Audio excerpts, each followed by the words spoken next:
Okay, jolly good. So, welcome, Sue, This, and welcome everyone to Trainer Talk. I'm so excited to have you on board here. hey, hey. And everything up and working. Okay. So where shall we start, Becca? If I'm remembering, we're going to, please help me if I'm wrong, we're going to chat for about an hour, aren't we? Yes? Yeah, Okay. that's correct. And then, are we going to take questions from people or not? I can't remember. We have some questions we reviewed, and I think in our responses to them, if additional questions come up, we'll be able to see those in the chat and fill them if we can.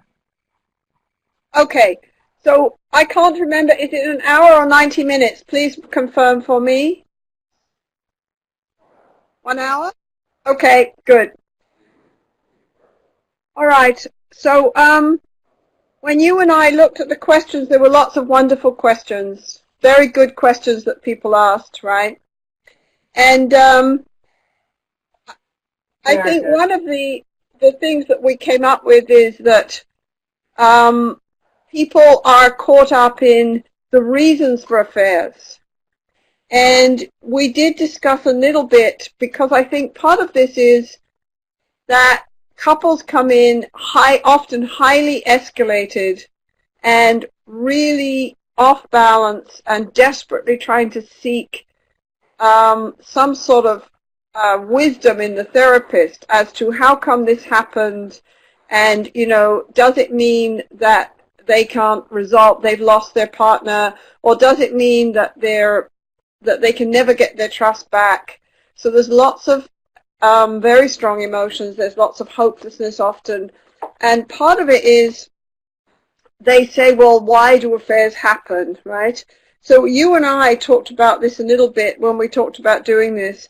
And there's lots of different categories as to how you can talk about different kinds of affairs. Right. But I think the ones that hit me, just to kind of put a frame around this, is, and there's some people that put more sort of emphasis on, come up with more categories. I think Scott Woolley's got categories for affairs.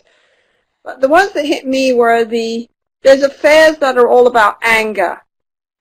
Like I just worked with a couple where the woman was protesting the man's distance for 3 or 4 years, young couple. And finally she started to withdraw, and that didn't create any change in him either.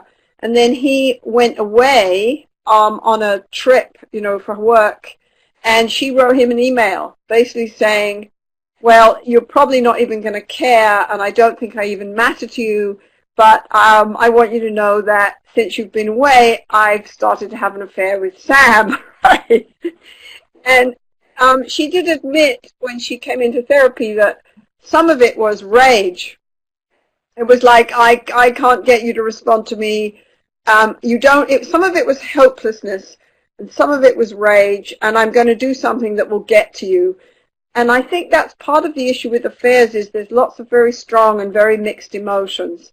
So I think it helps to go in and follow somebody's emotions and stay with the 6 basic emotions we talk about. But mostly you're going to be dealing with anger, and you're going to be dealing with shame, sometimes on the part of the person that's had the affair, sadness, and all kinds of abandonment and rejection, and that's going to be up and running. So with her it was anger, but then the other kind of affair, which is, I don't think we see this that often in therapy because these people don't come, are people who really are kind of, the old word is philanderers. I think that's Frank Pittman's word. Somehow I like that word. It implies, for me, I always think of somebody with a white Cadillac and, who likes chatting up ladies. And those folks don't come for, yeah, that's right. They don't come for therapy that much. I think some of it is that they basically think of relationships differently. They're not particularly interested in monogamy. And I think they're less likely to come for therapy, although I think if they suddenly realize they're going to lose their family and their primary relationship, there's a moment there when they are maybe willing to look at their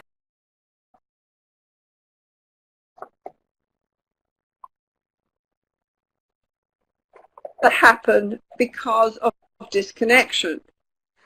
You know, and I think it's interesting. I was looking, somebody today pointed out to me, there's a man called Gary Newman who's just written a little thing on why men cheat, and he went and interviewed all these people, and he found that only about 8% talked about sexual dissatisfaction, that wasn't a big reason for why men cheated. You know, in other words, men don't cheat because we're all wired to need to spread our seed everywhere and that we can't be monogamous. People, men and women, turn to other people when there's space between them, when, you know, they're not dancing in close embrace. So there's space for someone else to come in, and somebody else sparks off that attachment longing and starts to feel like they're safer and they're more responsive than the partner. That's what happens. And also, I think when people feel hopeless about... Go on. No, go ahead. Oh, let's finish your hopeless thought and then I'll come back. Okay. I think also people, if they feel disconnected and they have no sense of how to get that connection back, you know, they just sort of start to shut down.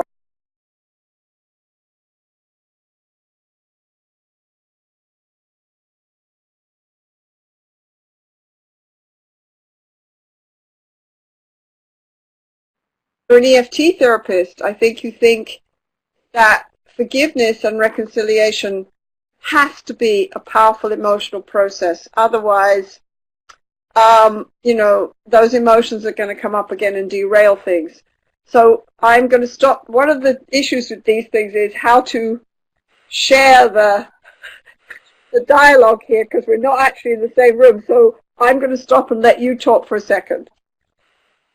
Okay, well, I just want to go back for a minute to this conceptualization of affairs, because one of the things that, you know, you and I talked about that I think will be helpful to everyone else listening is your image. You go back to the tango image, even when it comes to affairs, so that it's a way to keep attachment in mind. And maybe you could just, you know, talk about that for a moment, because the way that you see that helps you stay in that attachment frame.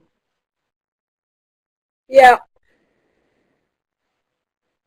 Well, the image that you and I talked about when we prepared this was that what I talked about is that if you think about, in tango you have close embrace. You can have a more distant embrace, but classic tango is what we call close embrace, when you're actually touching each other, right? You're actually touching. And what I talked about is that in close embrace, when you're balanced and tuned into each other and together, there are little moments of disconnection, but you know how to correct them. And you come back together. And you help each other balance and come back together. And in that close embrace, there is no room for someone else to come in. And there is no need to turn to somebody else, because you are helping each other balance. So we have a very clear sense of what a good relationship is, and so we have a very clear sense of what goes wrong. In what happens then with couples and an affair is suddenly the couple cannot tune in, they cannot help each other balance their emotions, all kinds of, the music changes to fear, right? There's no ability to coordinate. The other person suddenly becomes difficult to understand and almost turns into the enemy. They step on each other's feet, they start to lose each other, and at some point it feels like connection is almost impossible or it's lost, and another partner brushes up against your arm and you turn, you know, because because we need to dance. So you turn. And I mean, that's sort of how I see an affair. And I think it helps me see that, because then I know that what's going to heal this in the end is a new, renewed sense of connection, right? And somehow people have to be able to share their pain and have a new corrective experience of the other person feeling that pain and being responsive to that pain. That's the only thing that I think is going to heal it, in the sense that you have to be able to actively create trust in the session. So one person said, because we're talking about the general issues here, at the end one person asked a very good question, I thought. They said, well, how does treating, we're talking about attachment injury here, what are the things you can do that like create relationship trauma and actually create an experience of how that the bond between couples is violated? You know, there are only certain things that will do that, right? And in attachment injury, we talk about not being there for somebody when you're needed. You know, if you're particularly in need, if you're sick, or if you're going through some trauma, like a parent has died or something like that, not being there for somebody is an attachment injury. But affairs, they are injuries in that they violate the bond. But even though, let's not go into all the discussions that we could have about whether monogamy is possible and how, you know, let's not get into that because we'll be here all night. Okay. So let's just take it that in our society, at least, most people want monogamy. So it's a moot point as to whether, you know, you can think about it as on a philosophical level. Most people want it. But I was thinking that the issue, it is different than other attachment injuries, like somebody refusing to go to the hospital with somebody or refusing to go to a parent's funeral, because it seems like a clearer choice to the injured person that the injurer turn to someone else. You know, it seems like a clearer choice. Sexuality is involved, and we know that sexuality and bonding go together. So the injured person feels that you have not just let them down and not cared about them and acted as if they didn't exist. You didn't value them. You actually turned physically to someone else. And this is amazingly powerful, people. It's like to people, you replace them, even if it was for a moment, even if it's for a one-night stand. So I think that's tricky. It's like it's not a sin of omission. It seems like a sin of commission, right? You deliberately turn to dance with someone else. I think the other issue is it's ongoing. You know, if I needed you to come to my mother's funeral and for whatever reason you refused, that was kind of a contained incident.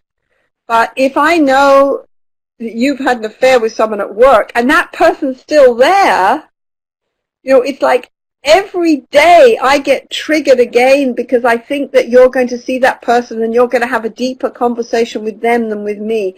So it's more difficult to contain. I think the other issue here is deception.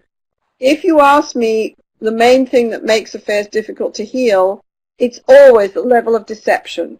You know, if for example, if somebody walks into my office and says, I turned and asked him if he had a one-night stand, you know, when he was away at the conference, to this woman who sent him an email, and he admitted he did and started to cry, I've got less work to do than if she says, I turned and asked him if he had a one-night stand, and for 6 months he made me feel like I was crazy and stupid and played all kinds of games and made me feel like I was completely stupid, so that I didn't know what reality was.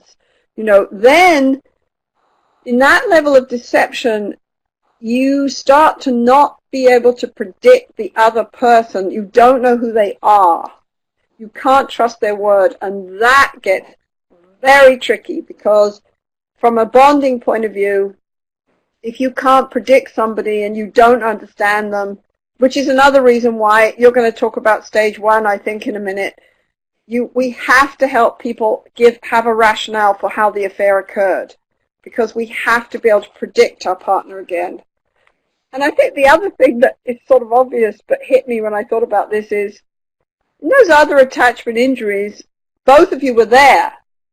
You know, if I say, I told you to come with me to the hospital with our child and you didn't, well, we both were there. We might have seen the event differently, but we both were there. I think what's very difficult for people is, in an affair, there's a third person involved and you were not there.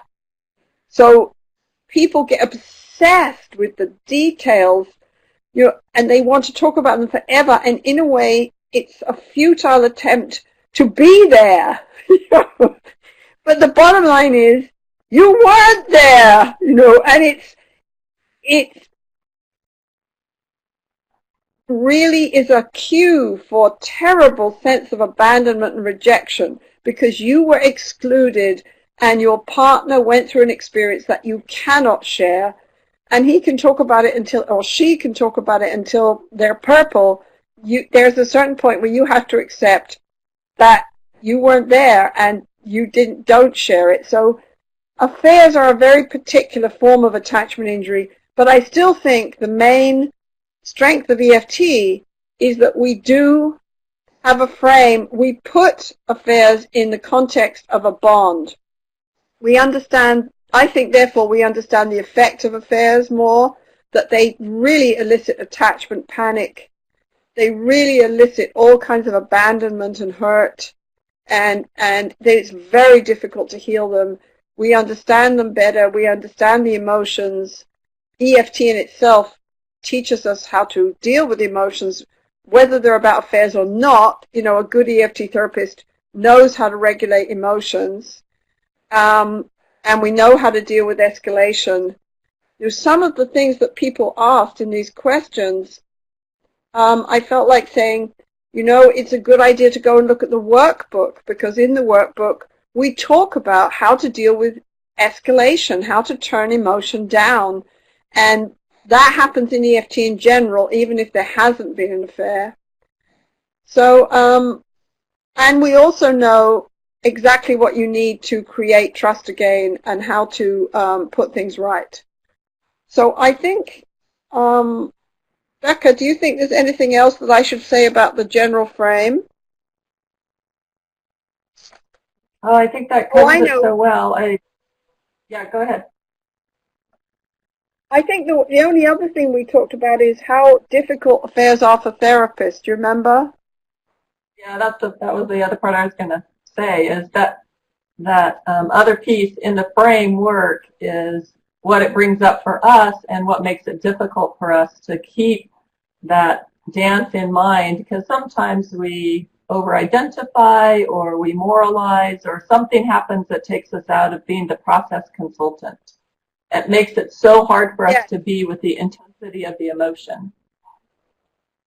Yes, and I think perhaps the hardest thing is to be able to empathize with both. I have to find a way, if I'm working with an affair, I have to not over-identify with the victim, and I have to understand the context it happened in, and ask myself how the injured partner also played a part in setting up the affair. And I have to find empathy for the person who had the affair, even though they might in the beginning look kind of defiant or dismissive. People say, well, I don't know what to say to you, and I don't know why I had the affair, and, you're never going to forgive me. And to be able to see the hopelessness underneath that defiance, I think, is hard. I can't remember what else we talked about. I think we talked about that you need to keep your curiosity about what happened. What happened that you turn to somebody else. what happened that you opened the embrace enough to let someone else come into that embrace. And you have to keep your balance in that and not over-identify, and you have to be able to deal with very strong emotions. That's what hits me. So I've tried to touch some of these questions. You have to what? You have to do all of that at one time. And you have to do all of that at one time. Yes. At the same time. Right? But that's the same as all couples therapy. It's just a bit hotter maybe around an affair, right? Because people come to you in crisis, yeah?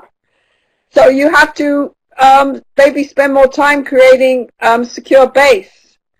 So one person said, what do you need before you actually start to actively heal the affair? And my response is you need to have some sort of secure base in the relationship de-escalation.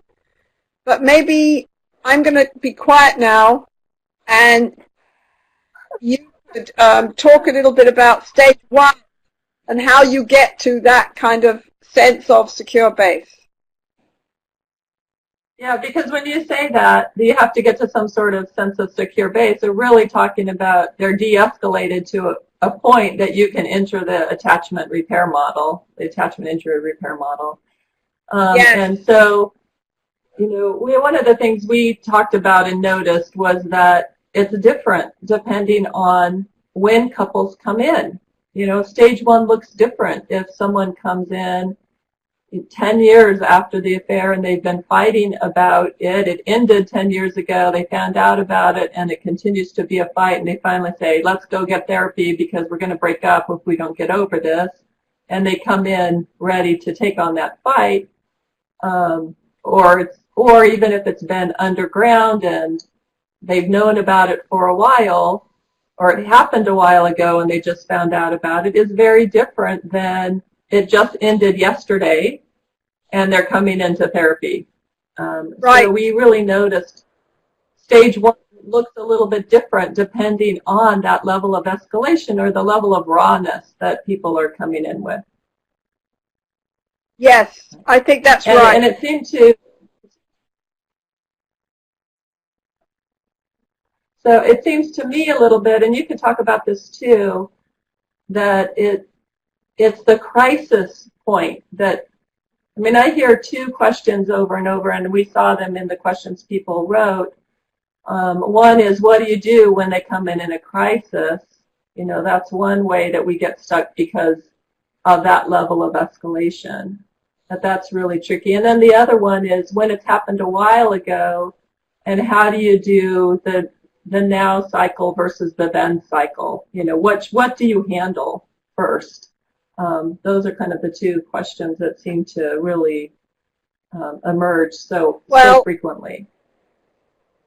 Yeah, my sense is you go for you always go with the now, but you put the now in the context of what happened then, right? Because otherwise it doesn't make sense. But I think so the now practice. Go ahead. My sense is that stage one is you have to have an alliance with both people, and you have to be able to listen to the injuring partner you have to work at listening to the injuring partner without in any way disqualifying the injured person's pain. And sometimes that takes a while, because what the injured person wants is their pain validated, and you have to be able to validate that and make sense of it and put it in an attachment frame and still not blame the other person, and that's a tricky one.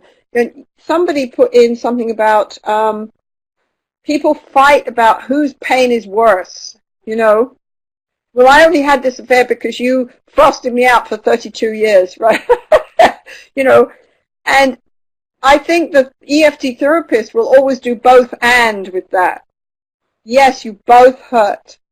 Yes, you hurt here and you hurt there, and you guys didn't know how to help each other, and you both hurt. and then one of you turned out, and created a crisis. Oh, by the way, some people have affairs to create a crisis, I think, because they do. They sure to create crises, right? They sort of put people's feet to the fire. They are relationship traumas. Yeah. So, what else were you going to talk about with stage 1, Becca? I think people want to know, how do you deal with this in stage 1 of EFT? Because people want it fixed now. Especially when it's crisis. Yeah. Yes. Especially when it's crisis and they want the pain to just be gone, right? And they're bleeding, they're hurting. It's so bad, that disconnection, that level of finding out. So I think,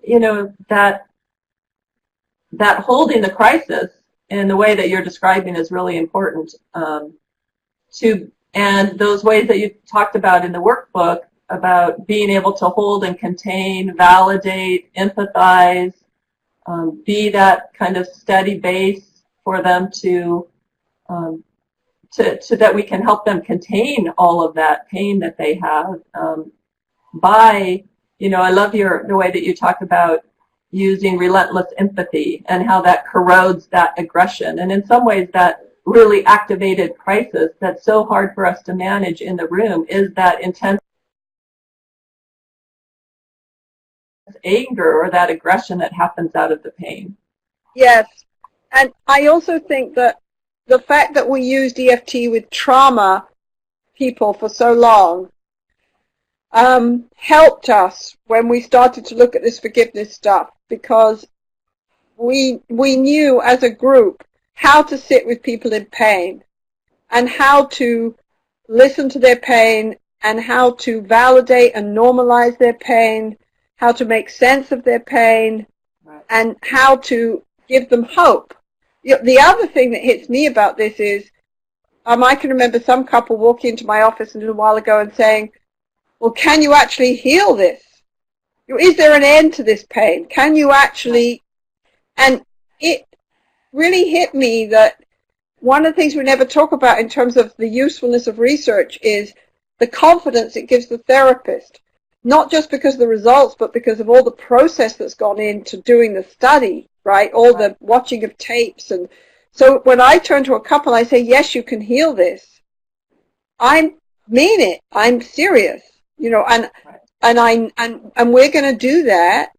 But first of all, we've got to create some safety in your relationship, and we've got to understand what happened here, understand this drama that you're caught in, and then they tell you the story of what happened in stage 1, right? And you have to be able to make a whole of that story. Like one guy said to me, very intellectual guy, said, well, I just don't know why I had the affair, and I read some book and it says that I'm wired by evolution. So, but he said, well, and that's all I can say, and that's it. And I said, no, sorry. Basically, I said very nicely, it won't do, because, and then you say, why? Because she can't deal with that. You're just unpredictable then. Let's go back. And actually, it wasn't hard at all. When he turned to have the affair, she got pregnant when they decided they weren't going to have a child. She'd been incredibly sick with the baby. The baby'd been incredibly sick. He was an avoidant who'd fallen in love almost against all his, rules. And he was drowning. He was just finding his feet with her when she got pregnant, and then she had the baby. And it was basically she went off into her own health and having the baby for about 18 months. And during that time, a lady came on to him, and he went back to his old avoidance strategy of disconnected sex that he had before he met her. But I had to help him put that together. His response, especially when he was under pressure from his wife, was, I don't know, okay? I don't know. Right? And so, I had to get curious and go in and help that and put it in the cycle and help them see. I think the other thing about that one is they don't come out of the blue. One of the things that hit me about Shelley Glass's work, I mean, she did beautiful work, Shelley Glass. But one of the things that bothered me is that she said, well, affairs happen in perfectly happy relationships. And my response was, no, they don't. That doesn't make sense, because in perfectly happy relationships, you're very engaged with your partner. I don't see the motivation, and also you value your partner. So it would occur to you, if you were very in a situation to make love with somebody else, you'd understand the impact of that, right? That's securely attached. So that doesn't make sense to me. But I think a big part of stage one is to help people understand how this happens, because otherwise it's like living in a tsunami area. It's just going to happen again, right?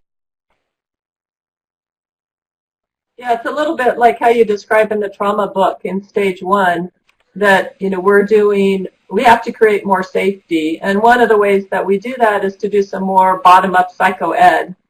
So we have to understand and be able to organize the attachment dance and how this happens, so we can help them do that additionally.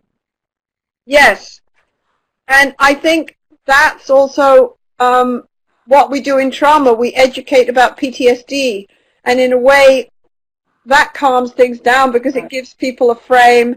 And I think here we educate about bonds and how bonds start to dissolve and how people end up turning to someone else and how painful that is. And I think the other issue is that we just do straight EFT, which is we go underneath the hopelessness and defiance or the reactive rage and panic. We go underneath it and put it together in a meaningful way, slow it down, and help people start to have more positive interactions. I mean, we just do good stage one EFT around the conversation about the affair and the conversation, whatever else was going on in the relationship.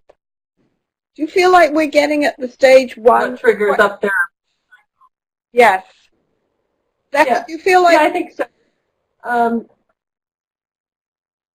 think there's this question about, when they come in crisis, Sue, and I know we got to move off of stage one too, but when they come in crisis, that it may be several sessions before we can outline the context of then and the now pattern, because that escalation can be so high that we'll put a lot of energy into creating safety and validating and understanding and working. You can't get underneath there until you can really understand that reactivity and be with them there, I think, right? Yeah. So sometimes, I think I heard Scott talk about this metaphor of when they've just found out about the affair and they come in, that it's like being in the emergency room. They're in crisis. And we want to get them out of the emergency room and into rehab, of our regular sessions. And so it takes some extra amped up attention when they're coming in so highly escalated. Yes. And, what the EFT therapist traditionally does with escalated emotion is just stay with it and literally use relentless empathy and validate it and normalize it and make sense of it, put it in context, and I think the kind of alliance we create, we can do that without blaming the other person, which is the key thing, right? I'm just looking at some of these questions. People are talking about getting caught in anger. And normally the EFT therapist just stays with that process, doesn't get caught up in the details of the affair, stays with that process and says, right now all you're aware of is all this rage. Could you help me? It's like you just don't understand how your partner could do this to you. You just don't understand, right? And you just you just feel so enraged, right?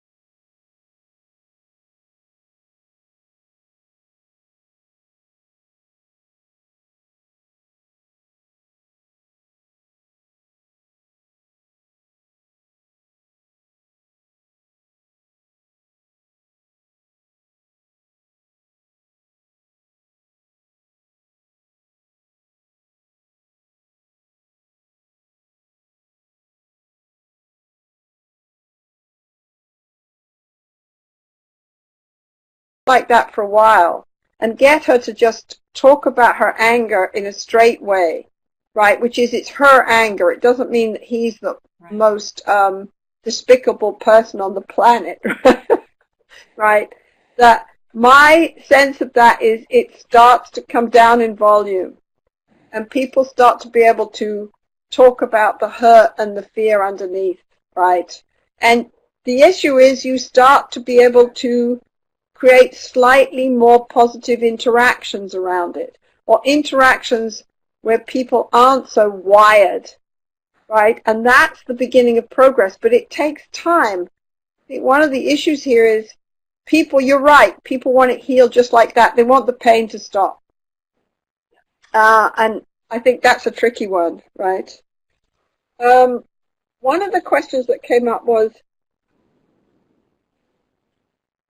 I like what you in the what? In the tango process, Sue. In the tango process, where you talk about getting to on the tango moves of the tango, getting to something slightly new, different, or deeper, and that we're going very slow and watching for these little, especially when there's so much pain and so much fear around getting hurt again, that we're watching for we're going very slow, slicing those moments very thin. Someone right now is asking about the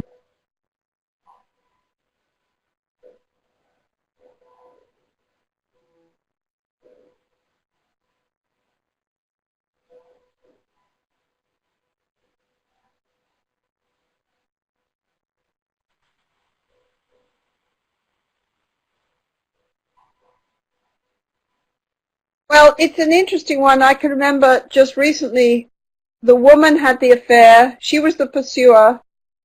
She got very upset. I talked about this couple earlier, and she actually thought that the man would come home from his trip and say, oh, well then, that's fine, right? That's fine, we're done, right? And she was shocked to death when he burst into the house and basically took an axe to the bed that he thought that she'd made love to this man in, which she hadn't actually. But so the first thing he does is he goes to the garage and he takes an axe and he destroys the bed. So there's a sense in which she did get through his wall, right? I mean, he was a withdrawer. He was a very shut down guy. He'd been shut down his whole life. And she did indeed get through his wall. But so then suddenly it's kind of a different thing, because he is, on the one level, he's more engaged because he's enraged, right? But he's enraged and now she's on the defensive when they're talking about the affair. But it doesn't take very long to even out and for them to start looking at that this is just a blip. The main dance they danced for 5 years before this was that she would keep inviting him to the dance and he would keep turning her down. So then she dances with somebody else and he comes screaming onto the dance floor, right? And on the one hand, she actually finds that she's surprised and relieved, right? And she doesn't want this other relationship at all. She felt so lonely. So then they start to be able to talk about that. And he actually stays more engaged because he starts to actually, in a way, listen to his wife for the first time. And the therapist helps him come out. But, so that was kind of a change in the cycle. But they still have to deal with how the affair happened, which was his emotional style. Even though he blows up when he finds out she's had the affair, his main emotional style is still dismissive. So when he starts to talk about his emotions, he still, once he's just got over the rage, he still needs all kind of help from the therapist because he's basically a withdrawer. He needs all kinds of help to be able to talk about, okay, did he hear her threats before she did this, and how would he deal with them, and what's he feel right now, so it's a temporary shift in the cycle because of the crisis, but in a way his main style was still to be avoidant and defensive and shut down and withdraw, right? Yeah.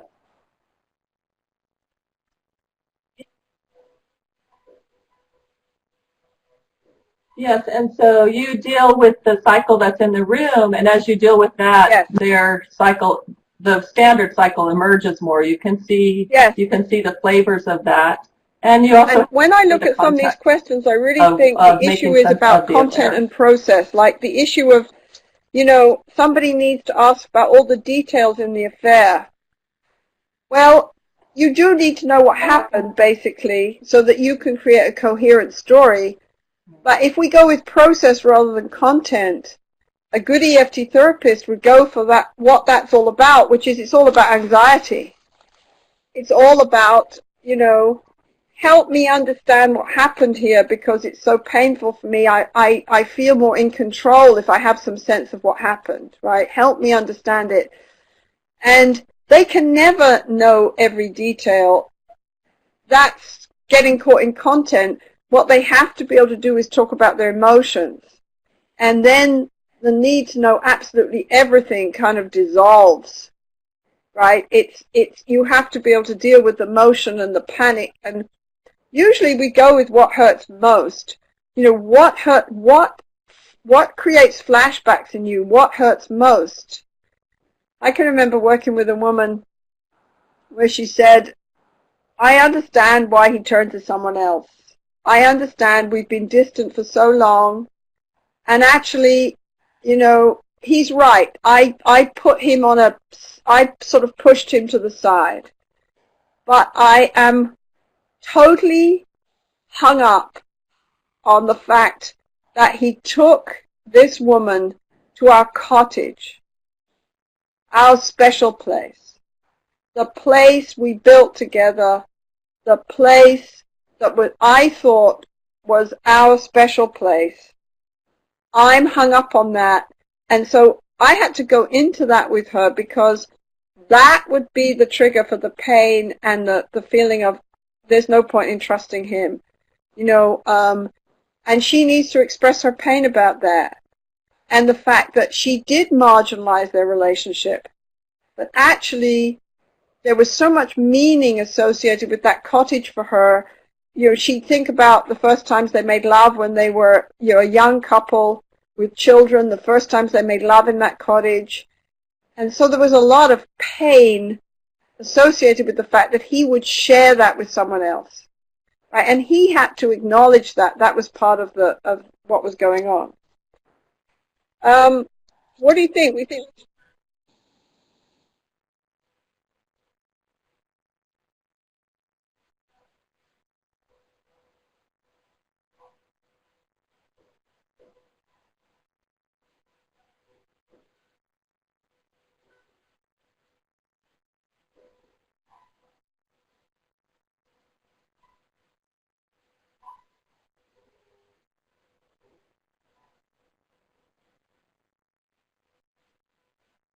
Yeah, and you know what she would.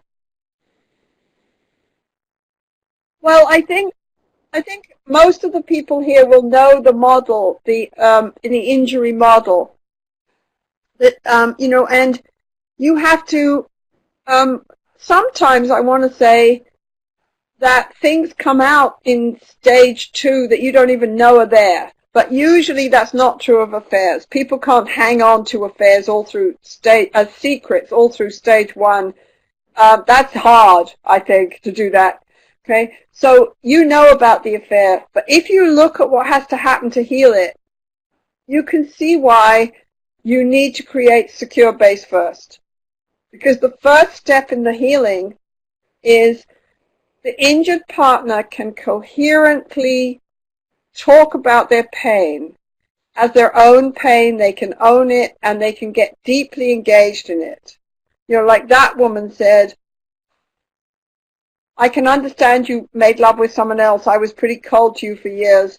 But the fact you took her there, somehow that says to me, I was never that special to you. Because that was our special place. And that was her pain. It was about abandonment and rejection. She needs to be able to feel that and say it. And she needs to do it in a way, you need to help her do it in a way that he needs to hear it and engage with her pain, rather than getting all defensive. Right? He needs to acknowledge that, yes, he inflicted that pain.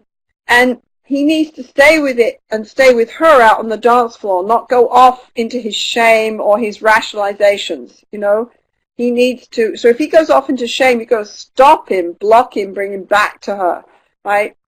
Yes, he feels awful that he hurt her, but in fact he was all caught up in his own loneliness and his own despair, right?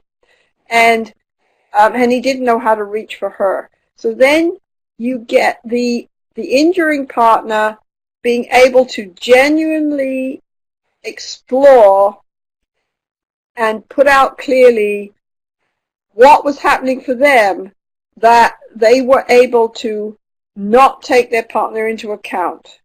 What was happening for them, that in those moments when they chose to turn to someone else, there was something so compelling that they were indeed able to compartmentalize and sideline their partner, right? And they need to be able to genuinely say that on that level. Then the next thing that happens is, because they can do that, because they can be minimally emotionally present, the other person goes deeper into their emotion and is able to really talk about the trauma of the hurt. And this time they're able to talk about it in a way that makes it possible for the injuring partner to hear it and connect with it and turn towards it.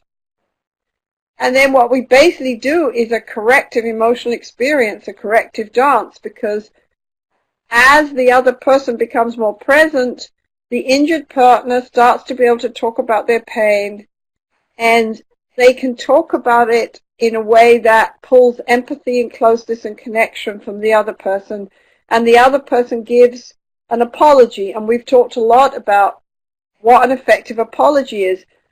Even just that one thing, you know, attachment is so powerful. It's such a powerful map to understanding people's inner feelings and the dramas they get caught in and the choices they make. But even if I said to you, attachment helps us understand what is a necessary and sufficient apology, that would be a big deal.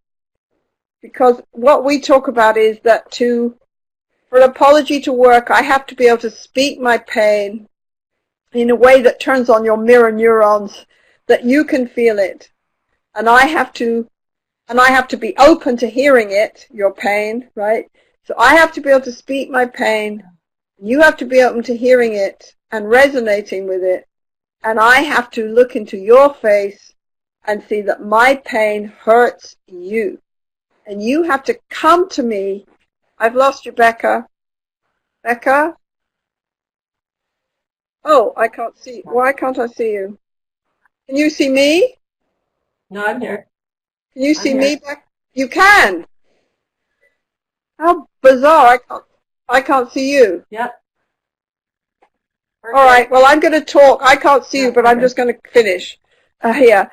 Then you respond to my pain, and I see that you respond to my pain, and this time you come in and comfort me, which is an antidote to the message that I don't count and my pain doesn't count. You come comfort me, and that's a powerful apology. That's a corrective emotional experience of connection. Then I can take that in. The therapist helps me take that in. And then I'm faced with the dilemma of trust, which is always true in the second stage of EFT. Can I then stay with that and take it in and move into a more trusting connection with you? And will you help me do that? And if you can, then we have a new interaction and we can come together and comfort each other. You can help me with my shame and my grief. And, you know, I can help you with your pain and your rejection, and we can create a new story which allows for the beginning of trust. So that's, you know, for one thing, the therapist has to be able to really direct that. And usually, for people to be that open and for you to direct it, it needs to be stage 2. Hello? All right. That's right. They can't just be flying off into high activation to be able. You have to be able to have that level of synchrony that they can be responsive to each other, especially that the injuring party can take in and reflect the pain of the injured party. And then we move on into stage 2 after that. And then really the more withdrawn partner, or I think there's another sequel to that in stage, as we go from the attachment injury model into stage 2 with withdrawer re-engagement, where the withdrawer is also able, if the withdrawer was the offending partner, to be able to say, I have my own pain, and I've never been able to share my distress, my discomfort with you, and I get triggered too, basically, and for the other partner yes, to start to be able to. I think the thing is, it's all the same process. Well. But that's a little bit later if you like, in the healing process. But the attachment injury model is a re-engagement and softening event around the specific injury. It's a hold me tight conversation around the specific injury. And sometimes it's so powerful that it takes over the whole of stage 2, and it is stage 2. And you don't even need another hold me tight, re-engagement event or softening event. And sometimes it isn't. Sometimes you do the hold me tight conversation around the injury, and then it's almost like then you do standard stage 2, which is the withdrawer comes out in more ways, not just around the affair, and the blamer comes out in more ways, not just about the affair, but it's all the same process, right? And it's always about creating new ways of putting experience together and then creating a new interaction. So I wonder why I can't see you.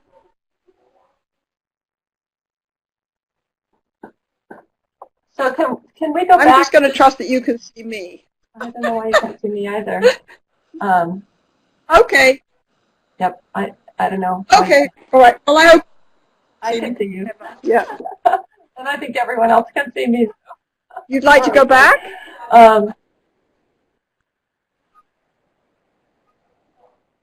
So when we, and I think maybe I forgot it. There was something that happens in stage 1 where, I think I might have lost it. I know what it was. This is a question that I hear really often come up, and I think one of them, it was submitted as well, about how much do you talk about the affair in stage 1 if you're supposed to be doing cycle work, right? Like that can be a place people get hung up on. Like if I'm supposed to do attachment injury, talk about that content. Once they're de-escalated, how do I manage all of that big content the affair and do the cycle was work? A natural outcome of it was just a more extreme step in the dance they were already doing. And that allows you to stay with the dance.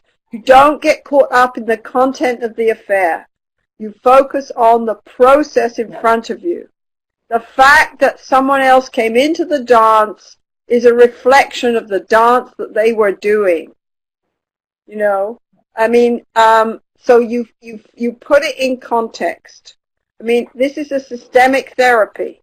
You put things in the context and put them into a whole. That the traumatized person just gets caught up in the one particular incident, whereas you put it into the context of the whole relationship and the attachment frame. And you have to be able to stay with process and not get caught up totally in the content of the affair. So you have to listen to the story, and sometimes you have to contain it. You have to say, how are you feeling as you hear your wife saying this? Right. You have to be able to limit the obsession with content, right? And part of that is using your reflection. You reflect what matters. You reflect what's emotional. You make sense of the emotion. You go to the emotion channel, the attachment channel. If you get caught up in all the details and constant episodes of the affair, you never get anywhere. And the other issue is I always talk about, I go for what is the most painful trigger, what was the most painful moment, what was the moment that the person really felt that attachment panic, it's almost like you don't get caught up in all the, endless numbers of details, right? You go for what really hurts and the attachment meaning. So that gives you a focus, because people do get really caught up in the details here. And then the therapist gets sucked down the content tube.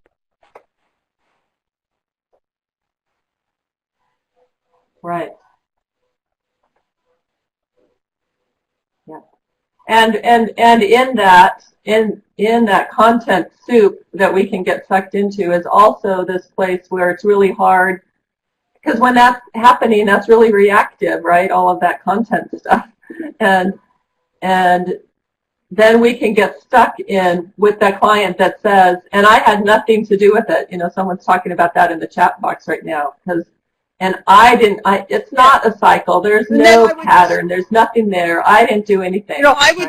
I would just use the image of. So keeping our alliance. Yeah, I would just use the image of the dance there and say, you don't understand how somehow the way you guys were dancing together made this possible. But I understand that you didn't have anything to do with the fact that he chose to turn to someone else. You're right, that was his choice. But we need to understand what was happening between the two of you, that he was actually not completely caught up in looking at you and being with you. We need to understand what's happening there, right? So it's a way, John, what happened here? I can't see Becca. Can you help me? Well, this just came up, and I'm scared to touch that. So that's the perfect example. That's the perfect example of the and but, or the but and that you described earlier, where you're holding both. You're saying, yes, I understand that, and there's this other piece.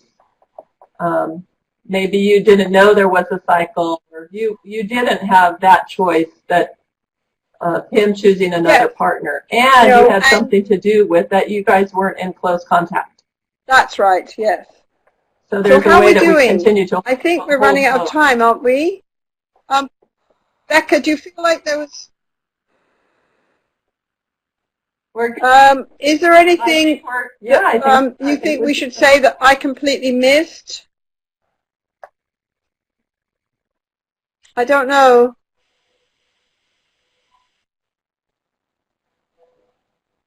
No, let's see. I've been looking over my. I think we've just been trotting right along with what were the main points that we wanted to cover. So I think, and also manage some of the.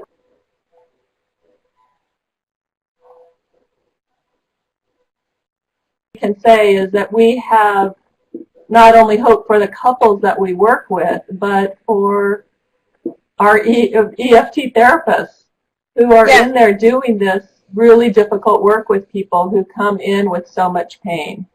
And sometimes we have our own kind of battle fatigue and our own dilemmas of, gosh, if I was her, I would leave him, and do I help her stay here? How do I handle this? And I think we see people really and I think part of it sometimes is that, we're in this work because we're compassionate and empathic. And when people are in so much pain, we actually feel a lot of pressure that we're supposed to have it stop right now.